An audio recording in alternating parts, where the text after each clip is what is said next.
রাতের বেলায় এক চোর এক ঘরের মধ্যে ঢুকেছে চুরি করার জন্য। চোর দেখে ওই ঘরের মধ্যে এক বুড়ি মহিলা ঘুমিয়ে আছে। এখন চোরের নড়াচড়ার খসখসানি শব্দ শুনে হঠাৎ করে সেই বুড়ি মহিলার ঘুম ভেঙে গেল।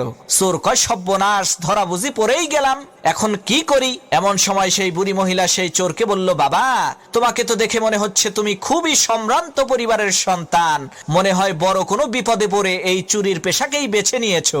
ঠিক আছে, কোনো সমস্যা নাই।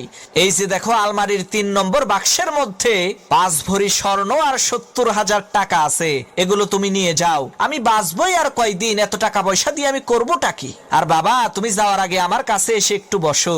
আমি একটু আগেই একটা আশ্চর্য ধরনের স্বপ্ন দেখেছি। এই স্বপ্নের মানেটা আমি বুঝতে পারছি না, তুমি একটু বলো তো এই স্বপ্নের মানেটা কি? চোর মনে মনে কয়, আল্লাহ, সব বাড়ির মানুষেরা যদি এই বুড়ির মতো বড় দিলের অধিকারী হইতো, তাহলে তো আমার আর কোনো চিন্তাই থাকতো না। এদিকে সেই বুড়ি মহিলা তার স্বপ্নের কথা সেই চোরকে বলতে আরম্ভ করলো। সে, বাবা, আমি দেখলাম বিশাল বড় একটি মরুভূমির মধ্যে আমি হারিয়ে গেছি। এমন সময় একটা ঈগল পাখি এসে জোরে জোরে ৩ বার বলল, জামাল, জামাল, জামাল। এরপরে সেই ঈগল পাখিটি চলে গেল। বাবা, বলো তো এর মানে কি?